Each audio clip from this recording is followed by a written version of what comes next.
Alors en introduction, ce Mahamar, on va essayer de faire peut-être quelques séances parce qu'il est quand même assez long, une douzaine de pages. C'est un Mahamar important parce que en fait, c'est un des premiers Mahamarim que le Rabbi a dit, après être devenu Rabbi de Chabad. C'était à Purim Tafshin Yud Aleph, c'est-à-dire Purim 5711, qui correspond à 1951. Et donc c'était tout simplement quelques semaines après qu'il ait accepté de devenir rabbi à Yud Shvat. Et c'est un Mahamar où il n'y avait que quelques chassidim encore à l'époque, quelques dizaines de chassidim qui étaient là-bas. Et le rabbi était très proche et en même temps, c'était pratiquement le premier Mahamar qu'il faisait. Il le faisait avec... il s'est mis à pleurer au début du Mahamar parce que pour lui, c'était pas son beau-père qui était en train de faire le Mahamar et qu'est-ce qu'il fait, qu'est-ce qu'il a en train de prendre sa place. Donc c'était... Ouais, merci beaucoup. Donc c'était quelque chose qui était très émotionnel pour le rabbi et pour les chassidim qui étaient là. C'était un farbrengen très spécial, comme un farbrengen de chassidim entre eux, avec les gens qui poussaient le rabbi. C'était probablement un événement très important. Et Rabbi va parler à partir d'un Mahamar très important aussi de son beau-père, que son beau-père avait dit à Purim Katan Tavresh Pezaïn, en 1927, c'est-à-dire 24 ans avant. Un Mahamar crucial parce que c'est un Mahamar que le rabbi précédent fait dans un farbrengen de Purim Katan, alors qu'il sait que dans la salle il y a des espions du KGB, le GPU, qui comprennent le yiddish, parce que c'est des juifs, qui sait qu'il est menacé, que le jour même il y a des chassidim qui ont été, on peut dire, kidnappés par cette police secrète qu'on ne va pas revoir, et que le rabbi pressent déjà, d'abord, logiquement, il est en sakanat nefashot de faire quand même ce farbrengen, même si c'est que c'est dangereux, même si c'est que c'est contre les autorités, c'est contre ces réchaïm, même pas les autorités, contre ces réchaïm qui voulaient la faire tomber. Et effectivement, quelques semaines après, quelques semaines après, il va être emprisonné, au mois de Sivan. Et juste après, il va être pris, et ce sera jusqu'à sa libération après Gimel Tammuz et Yudbet Tammuz, donc c'était en 1927, donc c'était au moment le plus douloureux, le plus sanglant des purges staliniennes, enfin c'était une horreur totale. Et le rabbi précédent fait un Mahamar qui parle de la Messirut Nefesh que les Bnei Israël ont fait au moment de Purim. C'est un Mahamar que j'hésitais d'ailleurs, est-ce qu'on commence par le Mahamar du rabbi précédent ou par celui-là? Mais on va commencer par celui-là, on verra pourquoi. Mais en réalité, ici, dans ce Mahamar du rabbi précédent, il va être repris aussi par le rabbi beaucoup plus tard, vers la fin de sa Nessiyut, dans le fameux dernier Mahamar qu'il va donner, qui s'appelle Ve'ata Tetzavé, où il reprendra réellement l'enseignement de la Messirut Nefesh qu'avait enseigné son beau-père. Et ce sera aussi un legs qu'il laissera pour nous. On va tâter, vous savez, on connaît ce Mahamar, on l'a déjà fait une année. Il faudra le refaire parce que c'est un Mahamar fondamental. Le rabbi nous donne des directives pour nous. Il nous dit, moi j'ai fait ce que vous avez à faire, c'est à vous de faire ce que vous avez à faire maintenant. Et il donne ce qu'on a à faire. Mais dans ce premier Mahamar, celui-là de Purim Tafshin Yud Aleph, en fait, le rabbi va moins parler sur Purim que sur l'étude de la Torah. Et ça va être fondamental parce que ça va nous donner une orientation sur notre relation à la Torah et au mitzvot de manière générale, telle que, en fait, le rabbi veut nous orienter, enfin, il veut nous orienter vers une certaine voie de Torah et mitzvot, et qui va être ensuite suivie par les chassidim, évidemment, jusqu'à nous. Et donc, ceci... c'est un peu la suite, on pourrait dire, de Bati Legani, du premier Bati Legani, au sens où le rabbi veut donner une direction globale et générale sur qu'est-ce que c'est l'approche de la Torah qu'il nous propose, en fait que le Chassidut nous propose, mais suivant la manière dont il nous la présente, dont il la voit.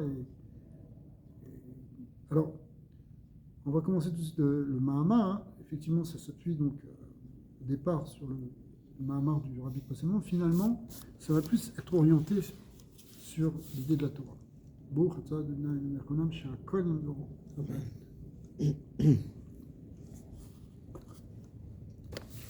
Alors, ça s'appuie en fait sur un passage de la Megillah qui explique, on va déjà le dire en 2 mots, hein, qui dit que les Bnei Israël, les Yehudim, ont accepté la Torah. Ils ont accepté la Torah au moment de Purim, alors qu'ils l'avaient reçue déjà plus de 1000 ans auparavant, au moment du Mont Sinaï. Sauf qu'au moment du Mont Sinaï, bien qu'ils avaient dit Naaseh Venishma et que c'était un engagement extraordinaire, malgré tout, la Gemara dans Shabbat dit que Akadosh Baruch Hu les a quand même contraints, puisque Kafar Alehem Archegigit, c'est-à-dire qu'il y a eu, on peut expliquer, une telle pression du dévoilement divin qu'ils n'avaient pas le choix de l'accepter. Donc quelque chose que tu acceptes, pas forcément complètement pas de ton plein gré, mais parce que tu as été plus ou moins obligé, mais quelque chose comme ça, ça peut pas... tu as toujours l'argument de dire oui, mais écoute, c'est ce qui m'a forcé, je voulais pas vraiment. Mais au moment Purim, quand les bénis Israël, alors qu'ils étaient menacés, ils ont décidé de continuer la Torah, de pratiquer la Torah et d'étudier la Torah, alors que s'ils abandonnaient la Torah, ils auraient été laissés tranquilles. Alors ça prouve qu'ils auront accepté la Torah complètement de leur plein gré, puisque personne ne les a forcés. Au contraire, ça aurait été plus facile s'ils ne faisaient pas la Torah. Donc de ce point de vue-là, il y a eu une Kabbalah complète de la Torah à partir du moment de Purim. C'est pour ça que Purim est un moment si important. Ce n'est pas simplement un Nes qui s'est passé à un moment.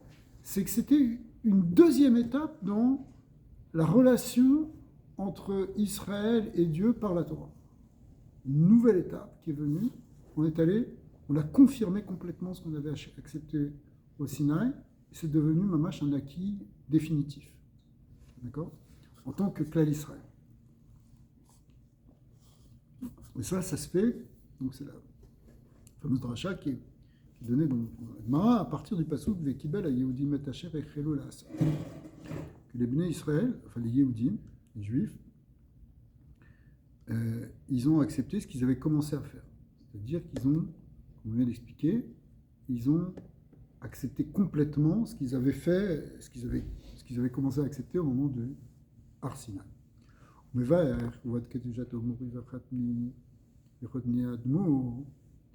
Mon beau-père explique Ma'amaro, Dibur Amatrin, Zé, Sheatza Leor Arshav. Ce Mahamar, il avait été entendu par les Chassidim, mais après ça, il est resté manuscrit pendant un temps. Et il a été publié donc à cette époque-là. Chez Kiblou, Maché Chelou Beizman de Matan Torah. En fait, ils ont accepté ce qu'ils avaient commencé à accepter au moment de Matan Torah. Le fait de dire Naaseh V'nishma, c'était bien, mais c'était qu'une étape. C'était le début. Et c'est ce qu'ils ont commencé à faire. Bimei Achashverosh, Bizman Xerataman.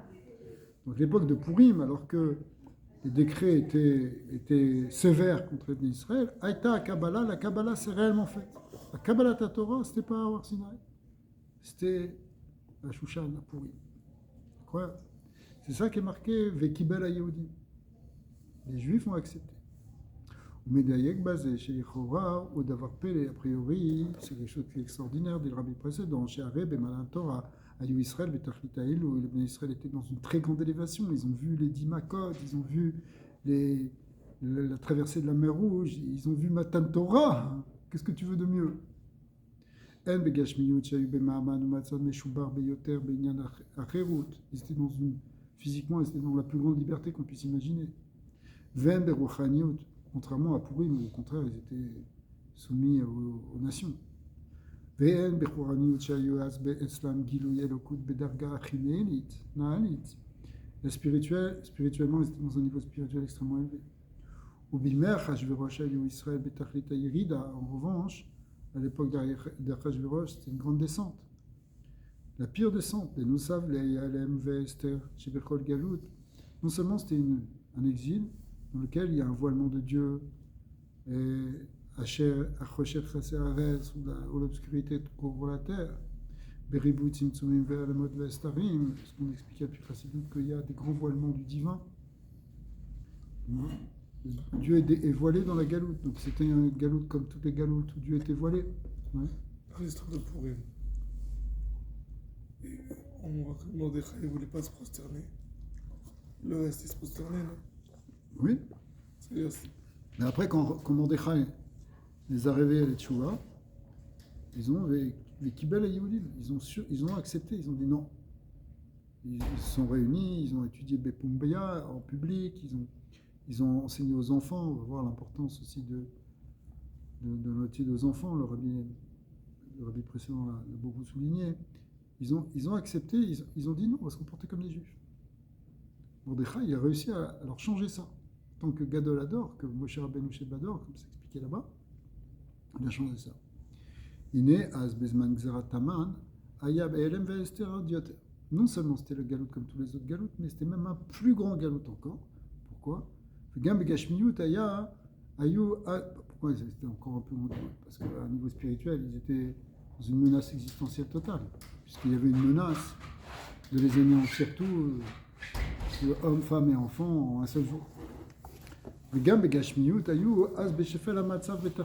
physiquement, matériellement, c'était un état de très très grande bassesse et faiblesse. Shaïta, Agzera, les Hashmi, les Arog ou les Abed, Chaz V'Shalom, Eskol Yehudim, Minahar, les Zaken, Tav et Nashim, Beyom Echad. Donc c'est pas simplement spirituellement, mais évidemment matériellement. Vafalpi, Bizman Matan Torah, Keshayu Israël, Betachlit Haïloui, Aïta Rak Atrala et Cheloula. Malgré tout, on va dire quand même que pour les Yehudim, c'était que quand ils ont reçu la Torah au Har Sinaï, c'était que un début. Donc on voit de là que, a priori, ouais, mais c'est pas dans un autre livre. ah, c'est pas lui. Alors,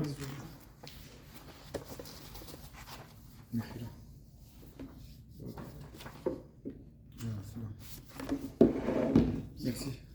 alors, donc on voit, malgré tout, Asdavka Kiblu Mache Echilou Bematan Torah. Malgré tout, ils ont, à ce moment-là, ils ont reçu la Torah qu'ils avaient commencé à Matan Torah. Bien qu'ils étaient dans un niveau beaucoup plus bas, parce que c'est pas le moment d'être Mekabel la Torah. Pourquoi tu veux Kabel la Torah dans la galoute, tu es dans le Rocher? C'est pas comme au Sinaï, Hachem il te parle, qu'est-ce que tu veux? Ouais. En plus, c'est dans une menace. Alors, puis c'est quoi le pshat qu'ils ont été forcés à Har Sinaï? C'est-à-dire, s'ils ont vu tout ce qu'ils ont vu, ils ont été forcés. Moi, je comprends que c'est ça. C'est comme ils ont vu ça. La Gemara, elle dit Kafa ale marke git. Im atem mekabel et Torah muta veimla po yekuvoratechem. Si vous acceptez il a pris la montagne du Sinaï, il a retourné comme une casserole, et il a mis au-dessus de leur tête. Il a dit si vous acceptez la Torah, c'est bien, sinon vous allez être enterrés ici. Moi, je comprends la chose suivante. C'est un machal. Kafa ale marke git. La montagne, on n'est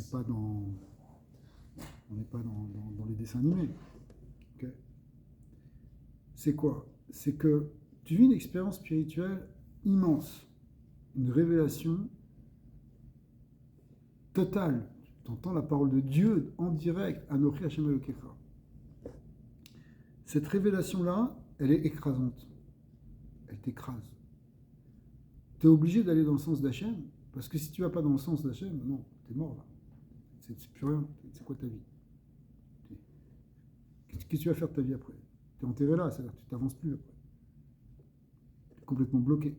Donc, je sais pas, imagine tout d'un coup, tu as le Tzadik Hador qui. Et c'est moins que le Har Sinaï, mais tu as le Tzadik Hador qui vient une lumière incroyable, une aura incroyable qui te parle, qui te dit toute ta vie, du début jusqu'à la fin, qui te montre tes guides goulim, comme le Rizal le faisait. Et toi, tu ne changes pas ta vie. Toi, tu ne dis pas, ok, je vais faire, tu vois, je vais mettre les tefilines. Bon, tu ne mets pas les tefilines là maintenant, bon, c'est tombé, on va faire pour toi, t'es mort. Tu vas être enterré là, tu ne vas plus jamais avancer dans ta vie. Donc, qu'est-ce que tu fais? Tu te dis, non, je suis obligé de faire quelque chose, tu avances. Mais ce j'avance, ce n'est pas le fruit de ton travail. Ce n'est pas le fruit de ce qui t'a amené, de ton véritable choix. Tu te dis, j'ai pas de choix, comment je peux faire? Comment je peux le faire? C'est trop beau, c'est trop fort, c'est trop nifla, j'adhère. C'est très bien. Des fois, quand on fait, tu vois, c'est comme ça. C'est-à-dire, tu as quelqu'un qui vient, ou tu as une expérience, tu as un séminaire extraordinaire, tac, tu es enflammé. Mais après ça, il va falloir que tu fasses ton travail sur toi, comprendre, et quand ça devient difficile, ok, quand tout est beau, c'est super, c'est incroyable, c'est le plus beau Shabbat de ta vie. Mais après, c'est plus difficile, quand, voilà, maintenant la parnassa, le truc, les machins, et les enfants, et est-ce que tu suis la Torah ou pas, ou tu retombes? D'accord? Est-ce que ton acceptation, quand elle vient du haut vers le bas, dans le langage chassidique, c'est-à-dire c'est quelque chose qui vient d'en haut, c'est ça, il a mis la montagne comme une coupole, comme une casserole, ça veut dire c'est quelque chose qui est venu d'en haut.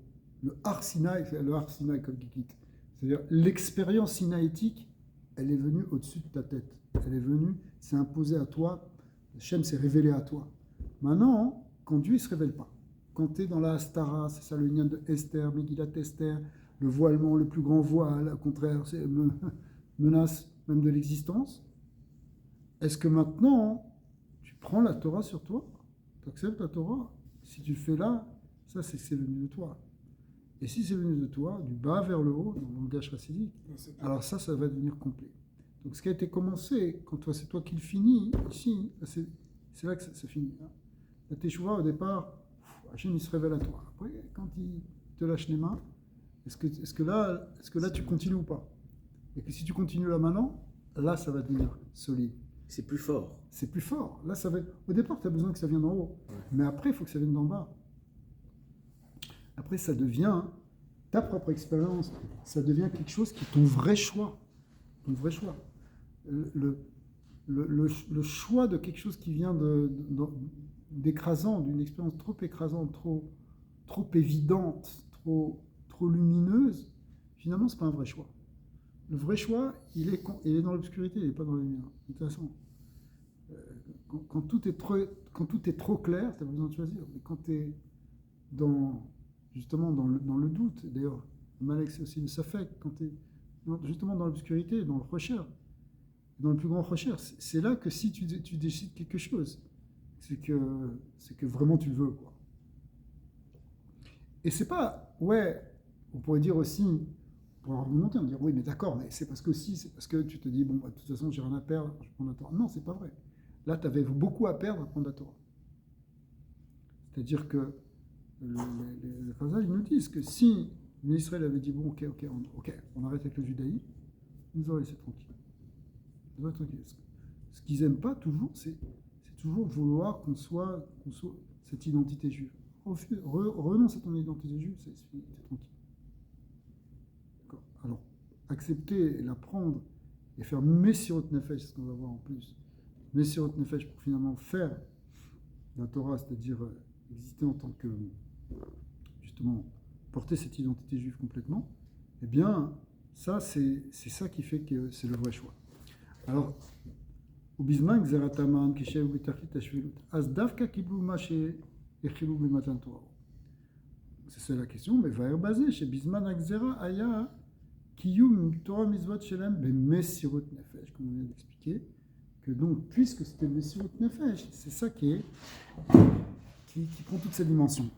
Ou les Aïr, des Torah Or, mais voir des Messirut Nefesh Shelem Aïta, Az Ishebe Im Ayum Mamirim Datam Chaz Veshalom Ayu Osim Lahem Klum, comme ce qu'on vient d'expliquer, en fait, c'est le Admor Azaken qui a relevé ce pshat en premier, même si pour le moment il a des sources.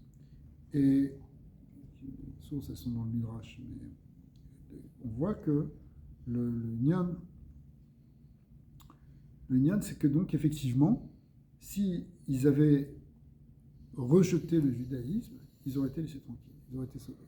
Mais Afal Piken, Loata Aldata Marshava Chutz Chaz v'Shalom. Malgré tout, ils n'y ont jamais pensé.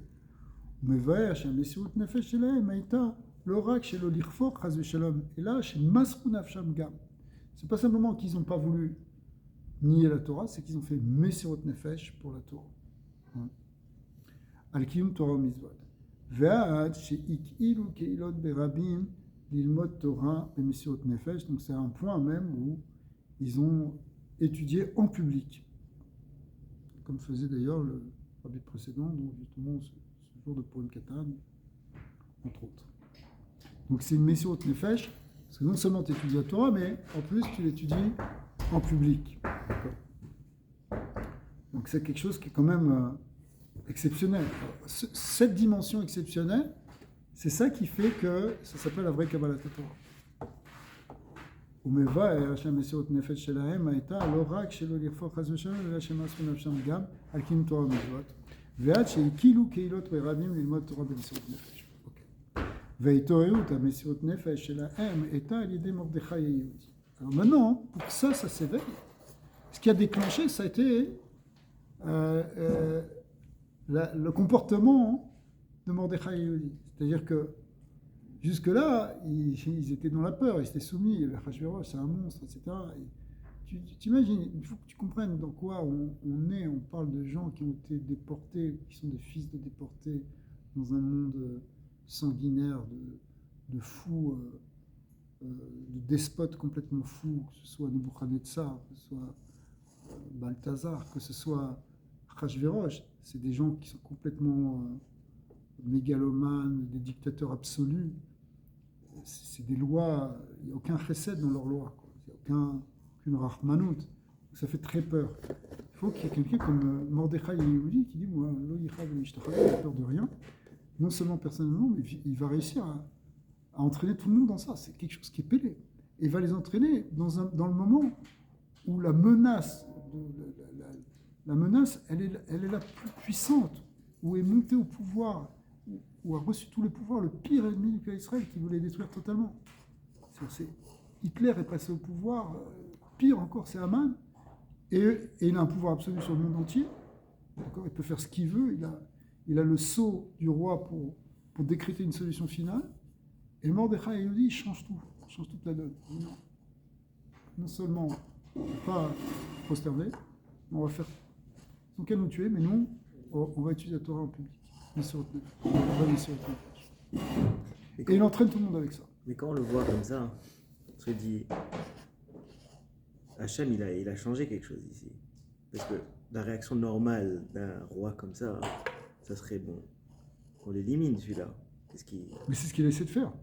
C'est-à-dire Haman, qu'est-ce qu'il a fait? Il a préparé une potence, il s'est dit, il faut absolument faire tomber Mordechai. Mais c'était facile pour eux de le faire. Ils devaient éliminer les gens tout le temps. Ils avaient le pouvoir. Il avait le pouvoir de le faire. Donc, quand on le voit comme la veille du jour où il devait le pendre, il y a eu un ânesse. Pendant la nuit, il y a eu un ânesse. C'est ça le truc, c'est que tout d'un coup, le roi, il ne dort pas. Et quand il ne dort pas, alors il lit le Sefer HaZichronot. Et dans le Sefer HaZichronot, c'est-à-dire les chroniques royales. Et dedans, qu'est-ce qu'il voit? Il voit que Mordechai l'a sauvé, qu'on ne lui a pas récompensé. Et à ce moment-là, au même moment, il y a Haman qui rentre dans le palais, tout excité pour lui dire justement qu'il va prendre Mordechai le lendemain.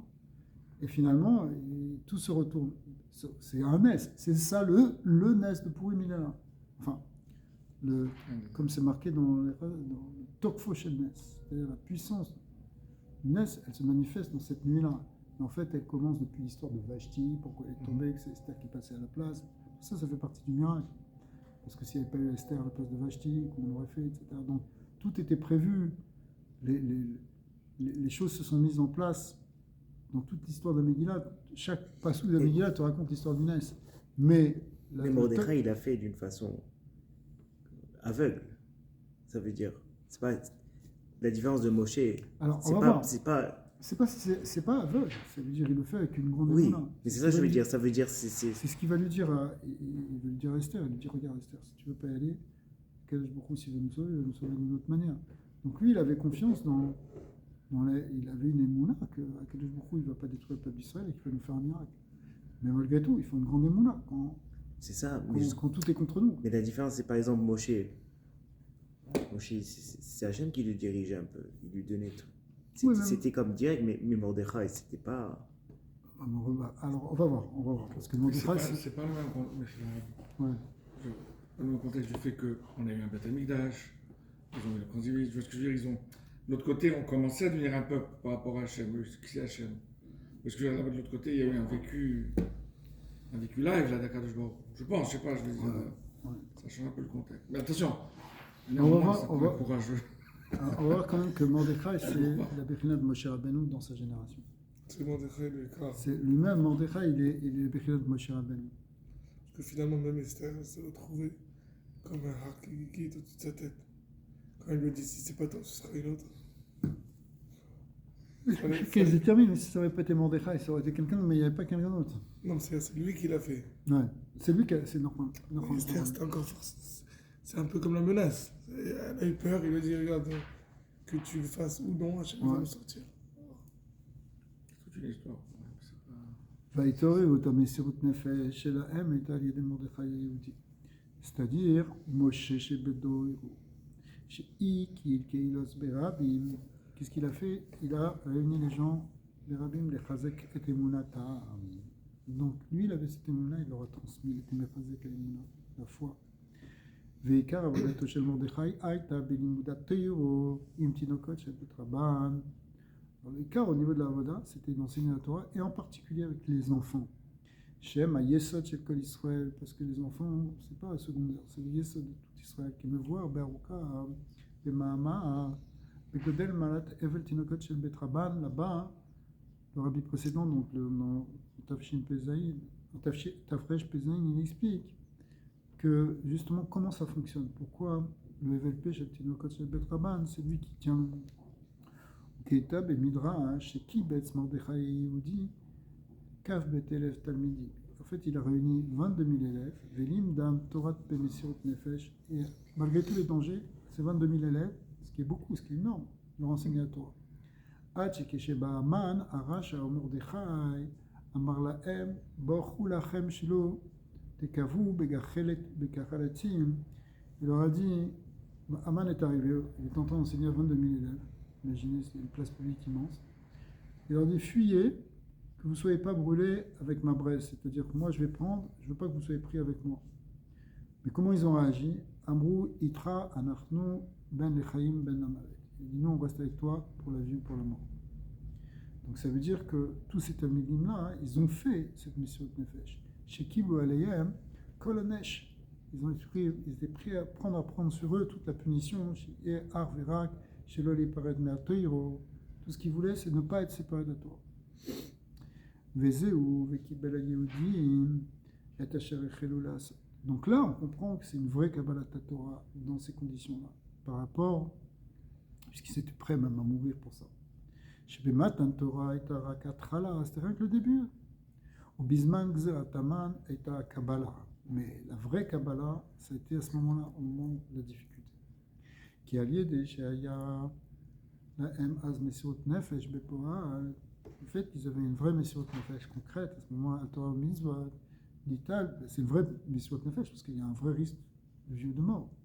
Nital ou Beinyan, Echad, et Madriga, Naalit Yoter, Bikemo Shayu Bisman Matanto. Alors finalement, ils ont monté ici, dans un degré de Matanto. ולכן אז דווקא הייתה קבלת וקיבל היהודי. Donc ils sont revenus au moment de Matan Torah et ils ont vraiment accepté ce qui s'est passé au moment de Matan Torah. C'est ça avec Kibel Yehudi. Ok, ça c'est en deux mots l'idée qui est marquée dans le Mahamar du rabbi précédent. Vetsav il a vu. Mais en réalité, les questions qu'il pose, ce sont aussi des questions que le rabbi précédent pose au départ, mais il va prendre qui vont plus sur l'orientation sur la Torah que sur l'union de Purim. וצר להבין הרי נקודת הביור במאמר היא בזה שדווקא בזמן הגזירה הייתה הקבלה ומצד Amsiut Nefesh Shelem. Donc, quand on dit ici qu'il y a eu une Kabbalat Torah, hein, c'était grâce à la Mesiut Nefesh. Ouais. Au Chabad. Shelem. ומה נוגע כאן שהתעוררות המסירות נפש שלהם הייתה על ידי מרדכי ושעיקר עבודתו של מרדכי הייתה לימוד התורה עם תינוקות שהיו ישראל בתכלית עלו בזמן הגזרה היו בתכלית השפלות. Qu'est-ce que ça veut nous dire maintenant que c'est Mordechai qui a, excusez-moi parce que je suis en train de chercher le livre pour toi, Qu'est-ce que ça vient nous enseigner ici, ce fait que Mordechai, il a fait tout ça, qu'il a enseigné la Torah. Ce qui compte, c'est la Messirut Nefesh. Tu n'as pas besoin de raconter toute cette histoire. C'est quoi le Inyan? Quoi, la Torah, non? Ouais, mais pourquoi tu viens maintenant raconter l'histoire de... Il a enseigné à 22 000 enfants. De Mordechai. Qu'est-ce que ça vient rajouter, cette histoire? On est là, haute bête. Ils ont fait un assez réunissement, comme si j'avais reçu la Torah. Ils sont tous regroupés, c'est un peu évident.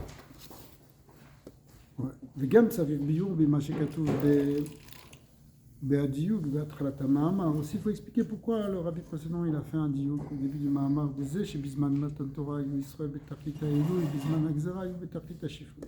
C'est quoi cette idée de dire qu'ils étaient tout en bas alors qu'au contraire ils étaient tout en haut au moment de Matan Torah?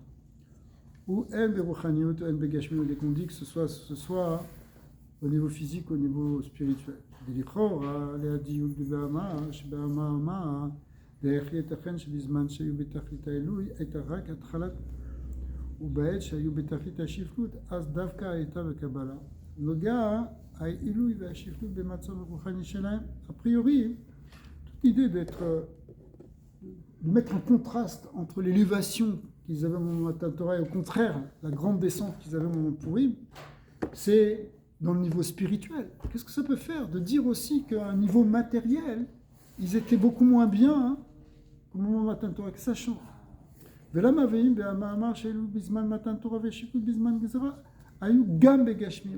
Pourquoi dire ça? Ce qui compte, c'est dans quelle élévation spirituelle tu étais au moment de Matan Torah et dans quelle dimension de galoute spirituelle tu étais au moment de Purim. C'est ça qui explique. Alors qu'est-ce que ça vient rajouter à la matérialité? Est-ce qu'on a vu un problème de matérialité, de matériel par rapport à l'utilisateur? On va voir que oui. On va voir pour comment. Ça va aller assez profond. Vene nosaf la diukim de leil, s'agit la vin gam betochan abio, chez Bemahama. À part ça, à part ces questions un peu techniques, pourquoi il a dit aussi gashmiut, des choses comme ça, pourquoi il a parlé de Tinokot Shel Betraban, pourquoi il nous a parlé de tout ça? Il faut comprendre déjà dans le sens profond, dans le tochen, dans le contenu du Mahamar. Des échets, Vekibel Ayodim, Aya Bizman Akzera, ou Mipne Sheaz Aya la Em Amesirut Nefesh, Altoran Mitzvot. Toi, tu es en train de dire que toute la clé, c'est parce qu'ils ont fait Mesirut Nefesh pour Torah Mitzvot, c'est ça la vraie Kabbalah. Mais les Choram, Arebe Rubam Kikulam, שהמצוות כתיב אשר יעשה אותם האדם וחי בהם. Normalement, c'est-à-dire quoi? La Torah, il faut bien comprendre, parce que là on touche quelque chose qui est d'actualité par rapport à l'extrémisme. Des gens qui sont là, qui vont se faire sauter pour des trucs. Est-ce que c'est ça la Torah? C'est sûrement pas ça. La Torah, c'est pas aller se tuer pour la Torah. C'est marqué v'chai ba'em. La Torah, elle est là pour qu'on vive. Et depuis quoi en effet, il est Mechalel Shabbat. Pourquoi il est Mechalel Shabbat? Parce que c'est Vechai Bahem, tu dois vivre. Tu fais, ok, il y a un Shabbat tu ne vas pas faire, mais après ça tu vas faire plein d'autres Shabbats. Si tu te laisses mourir, alors que tu perds. Quand ça touche ton identité profonde, ça attache mal, tout ça, c'est pas comme ça. Chazak. Mais en quoi ça s'appelle une Kabbalat Torah? La Kabbalat Torah, c'est pas. Pourquoi ils ont été Mekabel la Torah? Ils ont été prêts à mourir pour la Torah, mais c'est quoi? C'est une Kabbalah. Sois prêt à vivre. Kabbalat Torah, garde Shabbat pendant un an, mets les tefilines tous les jours pendant un an, je vais comprendre que tu as accepté la Torah. Mais dire, ouais, fais-moi pour Dieu. Tu les as jamais mis. Dire quoi? Tu peux être un pseudo-religieux, tu peux avoir l'air d'un religieux en faisant un acte extrême, mais en réalité, tu n'as pas vraiment accepté la Torah, tu ne l'as pas intégrée. Pas de la Torah, c'est ok, c'est un acte de bravoure, c'est un acte de Messirut Nefesh, ok, tu es un gars qui est prêt à donner ta vie, mais c'est pas ça la Torah. La Torah, c'est quelque chose qui est sur la durée, qui construit la vie, tu construis ta famille, tu construis ta Keïla, c'est ça la Torah. Tu construis ton peuple, c'est pas tu te laisses tuer. Ça s'appelle pas que tu as accepté la Torah, ça s'appelle que tu t'es fait tuer. Ok, c'est grand, c'est beau, c'est nifla, mais ça s'appelle pas que tu as accepté la Torah, peut-être tu sais rien de ce qui a marqué, peut-être un amarès d'ailleurs. Donc ça c'est la question que pose le Rabbi, c'est-à-dire en quoi maintenant le fait d'avoir fait ça, le Messirut Nefesh, c'est une vraie Kabbalat la Torah. Non, c'est ce que nous a dit le Rabbi précédent. Ouais. En général, c'est ce qu'il te dit. Mais c'est au Nefesh, c'est par rapport au fait qu'ils ont étudié dans ce moment-là. Non, mais c'est ce qu'il te dit. Arrête, Rubam kekulam chez la mitzvot ktiv, asher yaseotam achem v'chai b'ayam. Pour la plupart, c'est vrai qu'il y a des exceptions, qu'il va citer tout de suite, c'est celle que tu as fait aussi mention. וגם בשלושה המצוות שנאמר בהם, הרג ואל יעבור, אינם עניין המסירות נפש, אלא שאופן קיומם הוא אפילו אם יהרג על ידי זה. C'est pas une Messirut Nefesh. Il y a 3 mitzvot, on doit se laisser tuer, plutôt que les transgresser, qui sont Gilui Arayot, Avodah Zarah et Shfichut Damim. Ok, mais en réalité, c'est pas une Messirut Nefesh. C'est que c'est ça, c'est comme ça qu'on fait la mitzvah. Il y a un issour de Gilui Arayot, pas le droit avec une femme mariée. Alors t'as pas le droit, y compris, t'as pas le droit du tout, dans aucun cas, y compris même sans te prendre la vie. C'est pas Messirut Nefesh. C'est l'expression de l'Aïmouna, mais c'est Messirut Nefesh. Ouais, Messirut Nefesh, c'est l'expression de l'Aïmouna dans quelque chose qui t'est pas demandé, justement. Qui est au-delà, qui est au-delà de la Torah, en fait. Quelque part, c'est au-delà de la Torah. Parce que tu le fais pourquoi?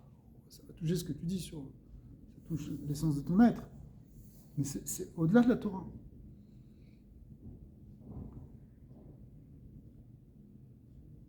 והמצווה דמסירות נפש, על קידוש השם, היא רק מצווה אחת. En réalité, לעניין קידוש השם, c'est une seule מצווה.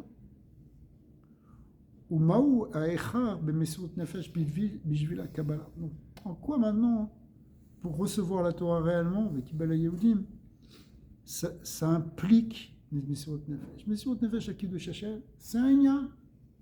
Ça peut être Mekadesh Hashem, effectivement, pour n'importe quelle mitzvah, mais dans de Shemad ou quelque chose, mais c'est une mitzvah, et toutes les autres mitzvot, c'est pas mitzvot de. Ça s'appelle plus mitzvah de Kiddush Hashem. Ça veut dire que c'est accepté jusqu'en bas. Si tu es capable de faire la Torah, mais pas jusque-là, c'est pas rentrer jusqu'au fond. Mais non, mais la Torah, c'est pas ça. Mais sur Nefesh, c'est. Kiddush Hashem, c'est une des 613 mitzvot. Mais les autres mitzvot, qui t'a dit qu'il faut faire Messirut Nefesh. Messirut Nefesh, si on te menace. Mais là ils n'étaient pas menacés. Ils étaient menacés de manière existentielle. Pour une menace qu'ils soient anéantis. Mais s'ils refusaient la Torah, s'ils arrêtaient de se comporter comme des juifs, ils pouvaient y échapper à cette menace. Donc Dafka. Et c'est pas qu'on les menaçait pour qu'ils arrêtent de faire la Torah. Ça aurait été une lien de Kiddush Hashem. C'est ça le paradoxe. C'est-à-dire que si on leur avait dit, on va vous anéantir parce que vous faites la Torah. Ils sont menacés pourquoi? Hein? Ils sont menacés pourquoi? Ils sont menacés parce qu'ils sont juifs. Ok, alors, ça revient à faire quoi? Ils devaient faire quoi, concrètement, pour survivre? Arrêter la Torah. Ouais. Tu survis. Ok, t'arrêtes de faire Shabbat. C'est quoi la deuxième option? Tu peux pas, c'est pas. Tu peux faire Pikuach Nefesh pendant Shabbat parce que c'est un Shabbat pour en sauver bien sûr, mais c'est comme ça qu'on réagit normalement. Mais là, tu sauves rien. Comment tu sauves rien? Tu sauves ta vie. Après, Sauve ta vie. Arrête de vivre comme un juif. Fonds-toi dans la masse. Convertis-toi. C'est terminé. T'es sauvé. Ça, c'était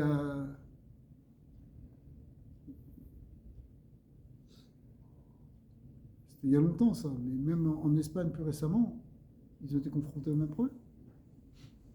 Tu veux garder la vie de ta famille, tu ne veux pas qu'on tue tes enfants. En Russie, c'est la même chose. Alors, qu'est-ce que tu fais?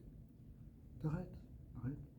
Arrête de manger cachère. Si on voit que tu manges cachère, tes enfants ils sont menacés. Qu'est-ce que tu fais? De manger cachère, c'est ça? Ah non, c'est la lacha. Puis quoi, en effet? C'est pas qu'on veut te dire, ça juif, tu vas voir. Non, c'est qu'on veut dire, pas entendre parler de cachère. On veut pas de gens qui fassent de la religion. Et comment tu considères alors le Messirut Nefesh avec Pikuach Nefesh, avec la halakha? Bah justement, Messirut Nefesh, c'est que tu es prêt à donner ta vie. A priori. Donc tu ne respectes pas la halakha si Alors ça existe. C'est pour ça que c'est prévu, Messirut Nefesh. Mais en quoi Messirut Nefesh, c'est quelque chose qui est nécessaire pour dire que tu as accepté la Torah? Parce que c'est ça le vort ici.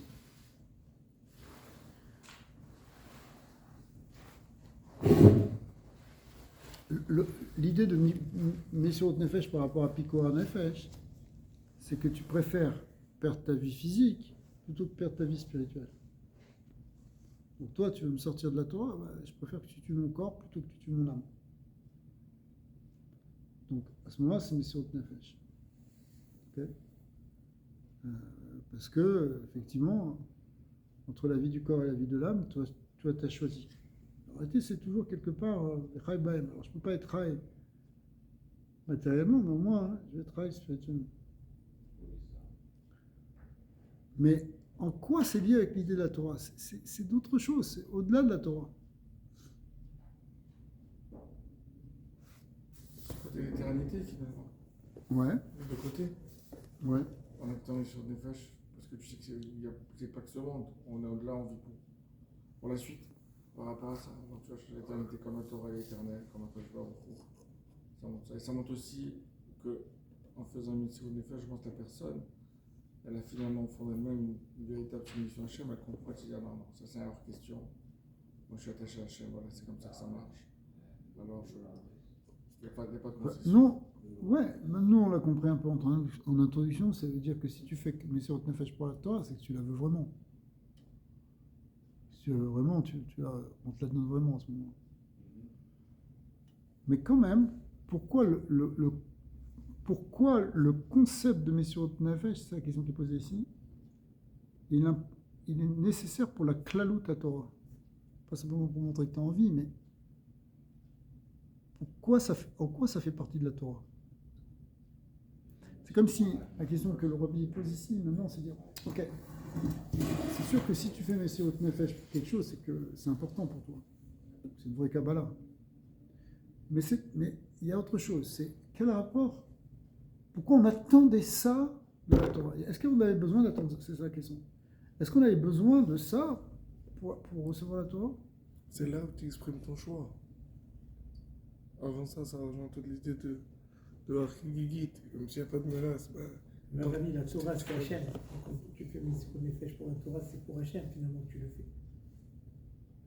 C'est un Mais peu comme pourquoi il y a besoin de Messirut Nefesh pour Hachem? la même raison Pour la qu'Abraham Torah, Avinu pourquoi a accepté pour son fils en dixième Là, chose. C'est nous, c'est Mais, Rabbi. mais qui a dit que c'était nécessaire pour être Mekabel la Torah? On le voit avec Abraham Avinu dans le schéma. Sinon, c'est pas sincère. Pourquoi c'est pas sincère? Bah, c'est cette fusion, c'est quoi Amechad, Hachem Echad, à chaque fois on programme l'unicité. Abraham Avinu, il a été testé 10 fois. La dernière, c'était avec Yitzhak. Ouais. C'était une ultime épreuve. Ouais. Pourquoi Hachem a besoin d'amener jusque-là? Il l'a vu 1000 fois. Jette-toi dans la il s'est jeté dans la fournaise, il a tout. Il a cherché ce qu'il y avait de plus précieux au maximum de tout. Pour lui montrer vraiment qu'il était entier, avec lui. Il était vraiment soumis, complètement, pour dire ce qu'il dit à Hachem, c'est ça. Aucun doute, aucune question. Donc, vous avez même dit, je pense, une fois, Moshe Rabbeinu lui avait posé des questions, il avait la différence avec la vote et toi, c'est ça. Et ils ne m'ont pas posé de questions. On n'avait pas fait ça. Ouais. Alors, ça ne ramène pas tout ça, c'est cette soumission totale de. C'est là où tu choisis, Rabbi. Ouais. Avant ça, tu choisis pas. Mais pourquoi dans la Torah c'est comme ça? C'est là où tu acceptes. Tu fasses un choix pour accepter. Avant ça, tu choisis pas. Je sais pas si vous vous rendez compte de ce que ça veut dire cette question. C'est-à-dire pourquoi la galoute, elle est nécessaire pour la Torah. Au contraire, moi je veux faire la Torah, je veux vivre dans la Torah. Ah, même moi en Eretz Israël, avec une bonne parnassa et un bon Beth Midrash et le Shalom Baaretz. Et là je vais étudier la Torah. Attends que je sois à la retraite, je vais étudier la Torah. Pourquoi maintenant que c'est difficile, que je suis crevé, je bosse toute la journée, je dois aller au Beth Midrash, je peux pas étudier la Torah. Moi ce que je veux, mets-moi les bonnes conditions. Ça j'accepte. La Torah c'est pour vivre, c'est pas pour crever.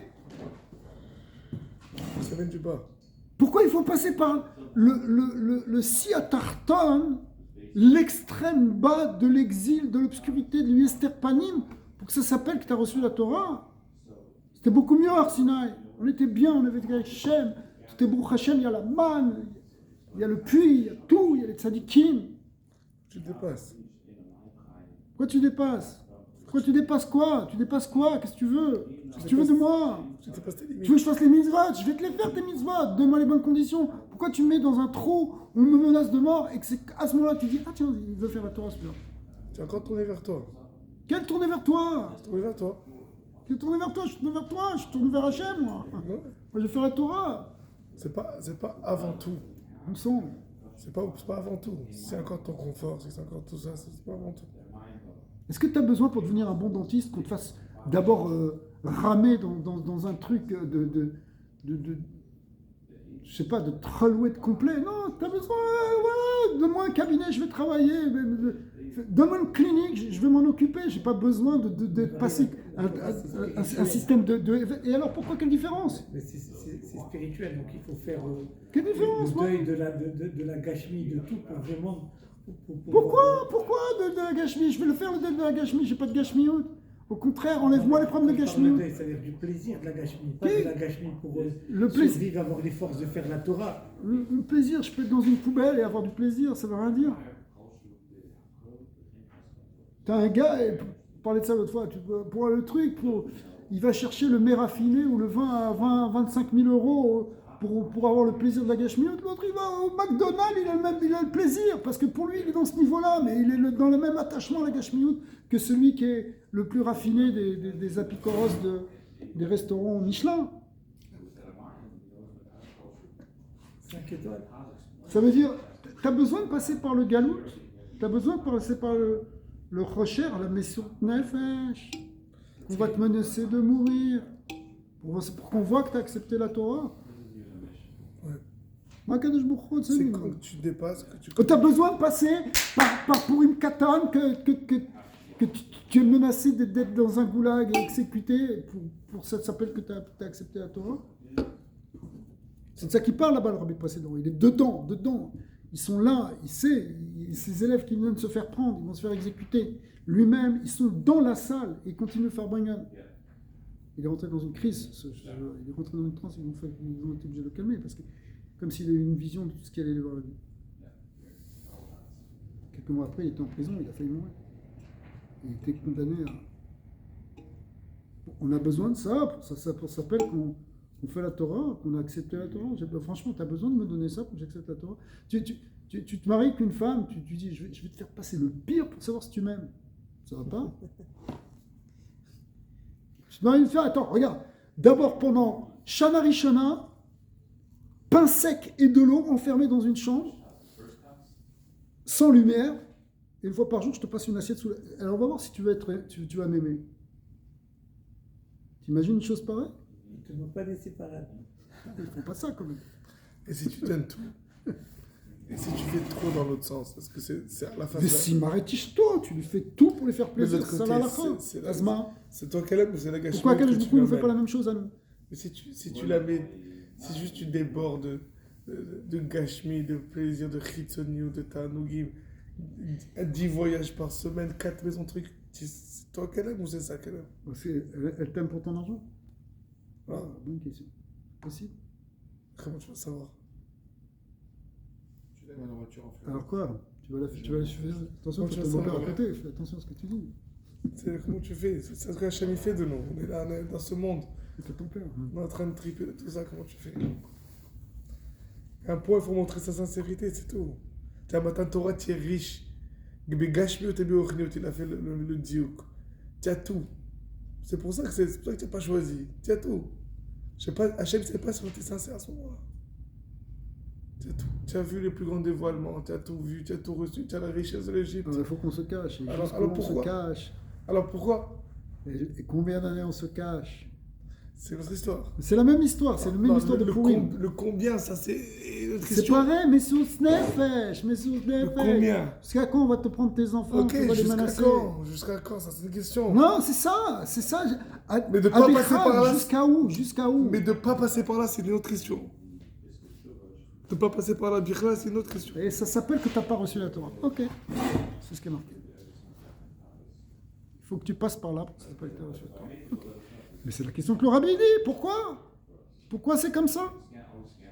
Pourquoi c'est ça la Torah? Pourquoi la Torah a besoin de ça? Pourquoi c'est ça notre relation avec Dieu? La Torah, c'est censé être notre relation avec Hachem. Pourquoi? Pour recevoir la Torah, que ça qu'on a une vraie connexion avec lui par la Torah, on doit passer par. Mais c'est ça, voile paro. Ça veut dire que de voir ce visage d'Hachem même dans cette adversité, regarde avec les massacres qu'il y a eu en Israël, il y en a plein qui ont fait teshuva. Ils étaient loin de tout, il a fallu qu'ils vivent ces moments horribles pour faire teshuva. C'est-à-dire qu'à un moment donné, c'est ta plénitude.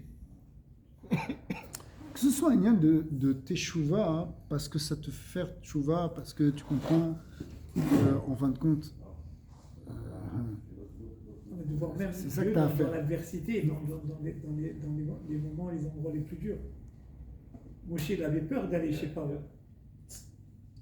C'était Messirut Nefesh Mais aussi là- d'aller là-bas. 100%, mais là c'est différent. Là, c'est différent. Tu as une solution de facilité, tu ne la prends pas. Pourquoi tu vas. Pourquoi tu la prends? Alors, en tout cas, la question qui est posée ici, c'est en quoi c'est quelque chose qui est lié avec la klalout de la Torah. Avec le fait de que les Bnei Israël, ils ont besoin de passer par là pour que ça s'appelle que la Torah, elle est totalement reçue. Alors, on va arrêter là et suite au prochain épisode. Voilà. Chazak. On a là que Messirut Nefesh.